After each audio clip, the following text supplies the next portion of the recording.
अस्सलाम वालेकुम दोस्तों, मेरा नाम है अली, मैं की तरफ मौजूद है तो आप देख रहे हैं हमारा शो किसको देख रहे हैं दोस्तों। आप लोग से बात करने जा रहे हैं, बात करेंगे जी आज आपके साथ टॉप क्रिकेट न्यूज का सेगमेंट आज आप लोग से शेयर करेंगे। नंबर 1 पे जब लोग से बात करने जा रहे हैं, जो हमारे पास अपडेट आ रही है वो अपडेट जो है वो हमारे पास ये आ रही है कि जो आईपीएल है उसको लेकर पाकिस्तानी जो प्लेयर्स हैं उनमें अफसरदगी पाई जाती है, क्योंकि जब जब भी ऑक्शन होता है तो पाकिस्तानी प्लेयर्स की ख्वाहिश जरूर होती है कि ऑक्शन में किसी तरह उनको लिया जाए। ना होने की वजह से पाकिस्तानी प्लेयर्स को करोड़ों का नुकसान हो रहा है। अगर पाकिस्तानी प्लेयर्स होते तो बहुत ज्यादा महंगे इस आईपीएल में बिक सकते थे और हाईली डिमांड प्लेयर्स होते। ये इसमें कोई दो राय नहीं कि पाकिस्तानी प्लेयर्स की डिमांड ना होती, हाईली डिमांड प्लेयर्स होते हैं आईपीएल के अंदर पाकिस्तानी प्लेयर्स। इस पर बात करेंगे और बात करेंगे इंडिया और साउथ अफ्रीका के दरमियान अब कल खेला जाना है तीसरा और फाइनल मुकाबला, जो ये डिसाइड करेगा कि इस ओडीआई जो सीरीज है इसका जो विजेता है वो किसको घोषित किया जाए, जो फाइनल में किसको घोषित किया जाए ये अब कल डिसाइड होने जा रहा है कि कौन इसका विजेता जो है घोषित होगा। तो इस पर भी बात करेंगे। तो अगर आप शामी की भी खबर है, बिल्कुल शामी को भी अवार्ड मिलने जा रहा है, उस पर भी बात करेंगे। तो अगर आपने हमारे चैनल पर पहली बार है, चैनल को सब्सक्राइब करें, साथ ही बेल आइकन बजाना। तो बात को आगाज करके नंबर खबर के साथ जो खबर आ रही है,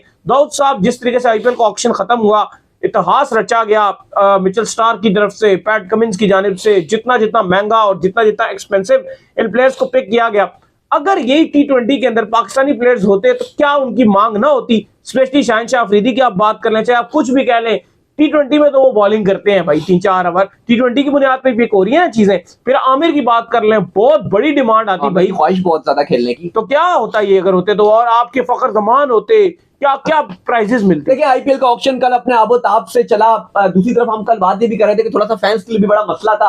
इंडिया साउथ अफ्रीका का भी मैच चल रहा था, तो कभी वो देख रहे हैं कभी वो देख रहे हैं, तो डिस्टर्बेंस बहुत ज्यादा थी। लेकिन अली कल इस पे बात करेंगे जो आपने बात की, और मैचेस पर भी बात करेंगे कि वो इंग्लैंड वेस्ट इंडीज ये चल क्या रहा है। हाँ, तो आपने उसकी बात की तो मैं थोड़ा सा वही बात करने जा रहा था। फिल सॉल्ट उन्होंने आईपीएल ऑक्शन से पहले सेंचुरी स्कोर की थी, आईपीएल के ऑक्शन के बाद फिर सेंचुरी स्कोर किया, बैक टू बैक। आज 267 रन बोर्ड पे लगाए हैं इंग्लैंड। जो बड़ी टीमें हैं, अगर आप नेपाल का हाईएस्ट स्कोर है या अफगानिस्तान का आयरलैंड के अगेंस्ट है या मंगोलिया के अगेंस्ट नेपाल का है, वो छोटे स्कोर है। लेकिन अगर आप रियल टीमों की बात करो जो आप कह लो कि प्रॉपर इंटरनेशनल मैचेस खेले जा रहे होते हैं, जो आप टीवी पर भी ब्रॉडकास्ट हो रहे होते हैं, तो आप देखो ये सबसे बड़ा स्कोर लगाया और फिल सॉल्ट अनसोल्ड रहा है यार। ये ज्यादती हुई है सॉल्ट के साथ आईपीएल में। इतना बड़ा खिलाड़ी जिसने आईपीएल के दोनों आईपीएल के ऑक्शन से पहले मैच हुआ सेंचुरी, फिर सेंचुरी, और किसी भी फ्रेंचाइज इसको नहीं लिया। मुझे लगता है कि अगर ये होता तो ये बहुत बड़ा आईपीएल का स्टार होता। ठीक है, नाम उतना बड़ा नहीं है, लेकिन जितनी फॉर्म चल रही है फिल सॉल्ट की, इंग्लैंड तो अब इसको पक्का करने जा रहा है अपने टी20 स्क्वाड में, और वर्ल्ड कप में भी ये खेलेगा यकीनन तौर पर। और मुझे लगता है कि इसको आईपीएल में होना चाहिए था। जहां तक आपने आईपीएल की बात की, देखो कल ऐसी बारिशें हुई हैं पैसों की। अगर स्टार की आप बात करो या कमिंग्स की बात करो, अली आईपीएल में वो एक बॉल डालने का 6,10,000 लेगा इंडियन रुपीस में, यानी कि पीकेआर में 20 लाख की एक बॉल। अच्छा, ये प्राइस में जितने मर्जी महंगे बिके हैं ना, ठीक है प्राइस मैटर करती है, लेकिन मैंने जो ज्यादातर नोट किया, मैंने ये नोट किया है जो प्लेयर जितना महंगा बिक रहा होता है, स्पेशली बॉलर, वो उतनी कुट खाता है। और स्टार्क तकरीबन, इससे पहले ये पैट कमिंस बिके थे ना बहुत महंगे, इनको बहुत मार पड़ी। स्टार्क 7,36,000 का एक बॉल करेगा, यानी कि आप कह लो कि पीकेआर में तकरीबन 25 करोड़ से ज्यादा, 25 लाख से ज्यादा की वो जो है वो 20 लाख की एक बॉल करेगा आपका कमिंग्स। और स्टार्क तकरीबन 25 लाख की एक बॉल, अब छक्का भी खाएगा तो एक बॉल का। अच्छा, स्टार्क ने ना पिछला सारा करियर आरसीबी की तरफ से खेला है, आरसीबी फिर एकदम ही इनका यूं करके जो है पीक आया। मजे की बात यह है, महंगा जो है वो मजे की बात यह है कि अगर कोई ओवर नहीं करवाया जाता इनसे, क्योंकि कप्तान इनसे ओवर नहीं करवाते, तो समझो कि अगर 6 बॉल मिस कर देते हैं,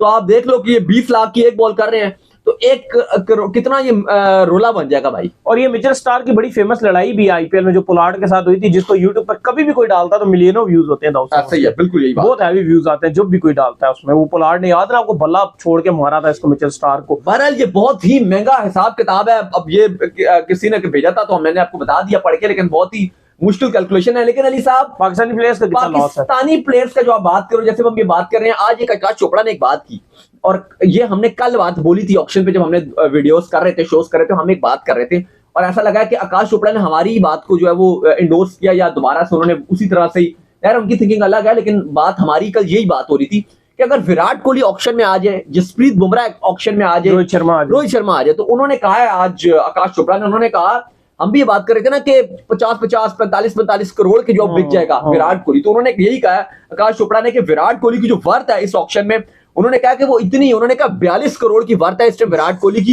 इंडियन रुपीज में, सारा का सारा पैसा लगा देंगे। उन्होंने कहा जसप्रीत बुमराह भी तकरीबन 34 से 35 करोड़ के बिकेंगे। रोहित शर्मा की बात किया तो वो भी 30 करोड़ से कम में तो नहीं बिकेंगे, फ्रेंचाइजीज अपना 30 करोड़ लगा देगी। रोहित, विराट कोहली अगर अभी तो देखो ना, अभी तो 15 करोड़ में इंडियन रुपीस में बिके हुए हैं ना, लेकिन अगर ये ऑक्शन में आ जाए विराट कोहली, उसकी एक वजह ये भी होती है ना, जो जिस तरह विराट कोहली, रोहित और इन जैसे जो प्लेयर्स है ना, जब ये किसी टीम के साथ जुड़ते हैं फिर उसके साथ स्पॉन्सर भी बहुत ब्रांडेड आते हैं, बहुत ब्रांडेड, बहुत बड़े बड़े स्पॉन्सर आते हैं, जिसकी वजह से फ्रेंचाइज और उठ जाती है। हाँ, तो अगर एक भी विराट किसी के पास है, एक भी रोहित शर्मा किसी फ्रेंचाइज के पास है, बेशक बाकी उसके फीके प्लेयर भी हैं, तो फ्रेंचाइज ऑटोमेटिक उठ जाएगी। वो फ्रेंचाइज ऑटोमेटिक, जो उसके अपने फ्रेंचाइज के स्पॉन्सर्स हैं वो बहुत तगड़े तगड़े स्पॉन्सर आएंगे, क्योंकि वो विराट के नाम के ऊपर अपने सारे अपने जो फ्रेंचाइज के जो आप कह लो कि शेयर्स हैं, मार्केटिंग है, वो बेचेंगे, या रोहित के नाम पे या बुमराह के नाम पे, वो खरीदेंगे भी इन्हीं के नाम पे अली। लेकिन बात वही है कि आपके बार बार हमने देखा है कि पाकिस्तानी प्लेयर्स ख्वाहिश का इज़हार करते रहे हैं।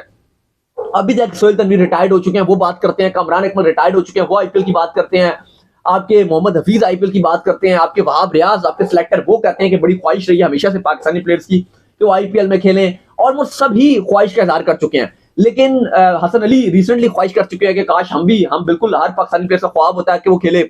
मोहम्मद आमिर ख्वाहिश का इज़हार कर चुके हैं कि बड़ी मेरी ख्वाहिश है कि मैं खेलूं, इवन अब यूके की नेशनलिटी के लिए अप्लाई किया हुआ है कि अगर वहां से उनकी हो जाती है तो आईपीएल में एक्शन में दिखाई देंगे। तो हमने देखा है कि पाकिस्तानी प्लेयर्स की हमेशा से ख्वाहिश रहती है कि हम आईपीएल खेलें, लेकिन जाहिर है अब बात तो ये सच है कि अगर बेशक परफॉर्मेंस हो या ना हो, ये तो बात कंफर्म्ड है कि अगर, क्योंकि हमने देखा कि जिस तरीके से वेलकम किया गया था वर्ल्ड कप खेलेंगे जब पाकिस्तान टीम गई है, जैसे पाकिस्तानी खिलाड़ियों का वेलकम किया गया, उस तरह से बाकी टीमों का उतना वेलकम नहीं किया गया जितना वार्म वेलकम पाकिस्तान का भी किया गया। पाकिस्तानी प्लेयर्स की आप जो भी बोले, बहुत हाई डिमांड है इंडिया में। सही बात है, ऑन है ना? हाँ जी, बहुत हाई डिमांड है। अब यही चीज अभी मैं बात आपसे कर रहा था कि अगर शाहीन शाह अफरीदी, बाबर आजम, शादाब खान, आपके जो बाकी प्रीमियम प्लेयर्स हैं, नसीम शाह, अगर ये आईपीएल में होते, इंडियन प्लेयर्स के बाद जो सेकंड नंबर में प्रायोरिटी आती है इनकी आती है। वो हर्षल पटेल को देखो, जो इस ऑक्शन में मोस्ट एक्सपेंसिव रहा है वो हर्षल पटेल ही रहे हैं, जिन्हें 11.75 करोड़ में खरीदा गया। अच्छा, ऑन द सीरियस नोट अगर आप मुझसे पूछे ना, मुझे इनकी इतनी प्राइस समझ नहीं आती। आपको आती है इनकी? वो इनकी वो फॉर्म नहीं, लेकिन अब ये एक इंडियन था, इंडियन का फायदा होता है ना कि आप लोकल प्लेयर खिला सकते हो, तो वो एक बात नहीं, लेकिन प्राइस बहुत ज्यादा है।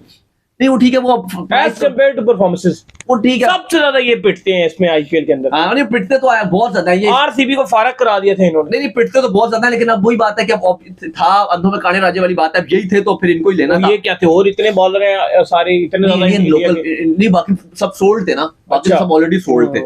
तो बाकी अब देखो जो बाकी यंगस्टर्स भी कुछ, उन पे भी पैसा लगाया गया, लेकिन बहरहाल अली साहब ये 19 के खिलाड़ियों तक को 7-8 करोड़ पे इंडियन रुपीस में लगे, वो बहुत बड़ी अमाउंट है। बहरहाल पाकिस्तानी प्लेयर्स का जाहिर आप कह सकते हो कि बदकिस्मती है, आप किसकी बोल सकते हो कि वो जाहिर पॉलिटिकल हालात खराब है, वरना पाकिस्तानी प्लेयर्स भी आईपीएल में खेलते, करोड़ों कमाते। क्योंकि देखो अब हमारे खिलाड़ियों में तो वैसे लीग का बड़ा रुझान रहता है, अब ये जो लीग खेलने के लिए जाते हैं वहां पे मैक्सिमम 1 करोड़ इंडियन रुपीस में, इससे ज्यादा नहीं मिलता, मैक्सिमम 1 करोड़ इंडियन रुपीस में। वरना आप पीकेआर में आप देख लो कि 1.5 करोड़ 1 करोड़ तो पीकेआर में ये कमाते हैं इंडियन रुपीस में। इंडियन रुपीस में तो आप देख लो कि कोई इनको लीग 40 लाख इंडियन रुपीस में दे रही है, कोई 50 लाख दे रही है, क्योंकि उनके बजट ही हाईएस्ट चाहिए, इससे ऊपर वो देते नहीं है। तो यहाँ पे 2-2 3-3 लीगें खेल के भी जो है वो आप कह लो कि इंडियन रुपीस में 1 करोड़ भी नहीं कमा पाते, क्योंकि पीकेआर में तो कमा लेते हैं, लेकिन इंडियन रुपीस में तो आपको पता है 3.25 करोड़ की अमाउंट बनती है। एक पीएसएल है जहां पे ये प्लेटिनम कैटेगरीज में अच्छे जो खिलाड़ी हैं आपको बिक जाते हैं, तो चलो वो 3.5-4 करोड़ रुपए कमा लेते हैं पीकेआर में। इंडियन रुपीस में वो भी आप कह लो कि 1-1.25 करोड़ बनेगा। लेकिन जो दूसरी तरफ आपको चीजें नजर आती हैं वो ये आती है कि अगर ये ताल्लुकात अच्छे होते तो शाहीन हो गए या बाकी प्लेयर्स हो गए, यकीनन तौर पर ये 18-18, 20-20 करोड़ के, 15-15 करोड़ के बिकते। बेशक आप बोलोगे कि बाबर की T20 के फॉर्म नहीं है, जो भी है, लेकिन एक नाम तो है ना, बड़ा हाइप तो रहती है। बेशक अभी बाबर का वर्ल्ड कप बेकार है या पिछला T20 वर्ल्ड कप में रन नहीं बने, उसके बावजूद भी उनको ले लिया जाता। रन नहीं बन रहे, फॉर्म नहीं चल रही, फिर भी आप देखते कि नाम बड़ा है तो आईपीएल में 12-13 करोड़ तो इजीली बाबर भी अवेल करते। शाहीन हो गए, वो तो आप कह लो कि बहुत ज्यादा अवेल करते। शाहीन मुझे लगता है कि उनका स्टार की तरह का उनकी रेस होती है, वो भी ये 20-22-24 करोड़ में बिकते। या नसीम शाह हो गए, उनका भी ऐसी वैल्यू होता। या आमिर इवन रिटायर्ड हो गए, फिर भी वो 10-12-15 करोड़ में ऑलरेडी बिकते। शराब खान हो गए या इमाद वसीम हो गए, ये भी अच्छे खासे बिकते। लेकिन बदकिस्मती है, काफी सारे अभी आपके एक्स क्रिकेटर हैं, शोएब अख्तर हैं, रमीज राजा, उन्होंने भी कहा कि ये बड़ा अनफॉर्चुनेट है कि दोनों मुल्कों में इस तरह के हालात नहीं है कि आईपीएल के ऑप्शन नहीं आए। अगर आते तो पाकिस्तानी फैंस के लिए भी अच्छा था, इंडियन फैंस के लिए भी अच्छा था, और ये बड़ी एक अच्छी चीज होती। अली साहब आज रैंकिंग अपडेट हुई है। बिल्कुल जी, रैंकिंग अपडेट हुई है, और ओडीआई के अंदर बाबर आजम बिना खेले, बिना कुछ करे जो है वो नंबर 1 बैट्समैन जो है बन गए हैं।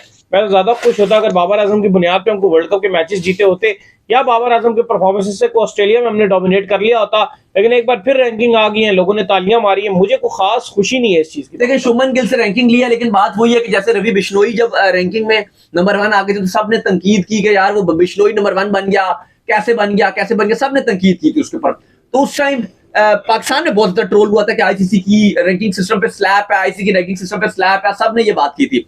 तो बात यह है कि शुभमन गिल और विराट कोहली वो साउथ अफ्रीका की ओडीआई सीरीज खेल नहीं रहे, क्योंकि वो यंगस्टर्स को चांस दे रहे हैं, साइद सुदर्शन को चांस दे रहे हैं, ऋतुराज गायकवाड़ को चांस दे रहे हैं, तो उस वजह से इनको मौका ही नहीं मिला, इनको खिलाया ही नहीं। तो हुआ ये कि ये रूल है कि अगर आपकी मैच हो रहा और आप नहीं खेलते तो आपकी रैंकिंग गिरती है। तो बाबर आजम की तो टीम का मैच ही नहीं था, तो वो तो इसलिए नहीं खेले, तो उनको तो रैंकिंग में आप कह लो कि उनके वहीं थे, लेकिन शुभमन की इसलिए गिर गया कि वो खेले नहीं। तो ये फायदा बाबर आजम को पहुंचा और बाबर आजम नंबर 1 पे आ गए, 2 पे शुभमन गिल, 3 पे विराट, 4 पे रोहित शर्मा। अब रोहित और विराट जो इनकी रैंकिंग है तो गिरेंगे, क्योंकि आगे खेलेंगे ही नहीं, ऑटोमेटिक इंडिया खेलेगी, ये नहीं खेलेंगे, इंडिया यंग टीम खेलेगी, इसलिए रैंकिंग से चले जाएंगे। तो बात ये नहीं है कि आप बोलोगे कि उन्होंने कुछ बुरा कर दिया, बात ये कि वो खेल ही नहीं रहे, कि वो खेलेंगे नहीं तो रैंकिंग भी चली जाएगी। अभी आप वर्ल्ड कप में देखो, विराट और रोहित जैसे खेले हैं पूरे वर्ल्ड कप में, ये 2 टॉप 2 नजर आए हैं वर्ल्ड में, इंडिया में नहीं टॉप 2 में, लेकिन आप देख लो कि अब उनके लिए रैंकिंग इंपॉर्टेंट नहीं है। हम रैंकिंग को इतना इंपॉर्टेंट बना देते हैं और बाद में जब रैंकिंग से ऊपर कुछ है ही नहीं, छोटी टीमों के अगेंस्ट, बांग्लादेश के अगेंस्ट, न्यूजीलैंड की बी टीम आ गई, फलाने की सी टीम आ गई, अब आपने इंग्लैंड पे जाके आपने T20 खेली है सीरीज, 4 T20 वर्ल्ड कप से पहले। अली साहब बुरी खबर ये है कि उस टाइम आईपीएल चल रहा होगा और आपके जो इंग्लैंड के जितने प्रीमियम खिलाड़ी हैं वो सारे आईपीएल खेलने के लिए गए होंगे। उस सूरत में जो आपके पास जो इंग्लैंड के साथ सीरीज होगी आपकी, उसमें तो वो खेलेंगे ही, ये तो बड़ा नुकसान है अब आपको। उम्मीद करते हैं कि शामी की भी खबर देना, के शामी के वाले से भी अपडेट आ रही है, और अपडेट ये आ रही है मोहम्मद शमी को लेकर कि मोहम्मद शमी जो है वो सिलेक्ट हो गए अवार्ड के लिए। कौन सा अवार्ड है जी? देखिए बड़ी खबर है, मोहम्मद शमी को अर्जुना अवार्ड के लिए सिलेक्ट कर लिया गया। 26 एथलीट इस बार टोटल सिलेक्ट किए गए हैं, इसमें वाहिद एक ही क्रिकेटर है वो मोहम्मद शमी। इससे पहले विराट हो गए, रोहित हो गए, धोनी हो गए, इन सबको भी ये मिल चुका है अर्जुना अवार्ड। इस बार जो है वो मोहम्मद शमी को दिया जाएगा। लेकिन अली साहब दूसरी तरफ ये ऑनरी की बात हो रही है, तो आज शादाब खान को भी पाकिस्तान की जो आप कह लो पंजाब पुलिस है उसने इनको भी अवार्ड दिया है, और वो ये दिया ऑनरी डीएसपी का ऑनरी दिया। इससे पहले शाहीन शाह अफरीदी को केपीके की पुलिस ने डीएसपी बनाया था, आरिफ रऊफ को भी बनाया था। तो अब इनको भी जो है वो पंजाब ने जो है वो पिंडी का जो है वो डीएसपी बना दिया गया। तो उम्मीद करते हैं तुम्हारे शौक का वीडियो को लाइक कीजिए, हमारे चैनल को सब्सक्राइब कीजिए, साथ ही बेल आइकन को दबाइए और एक और काम कर लीजिए, वही कर लीजिए, हमारे फेसबुक को फॉलो कर लीजिए, लिंक डिस्क्रिप्शन में मौजूद है। फिर आप सुनते हैं।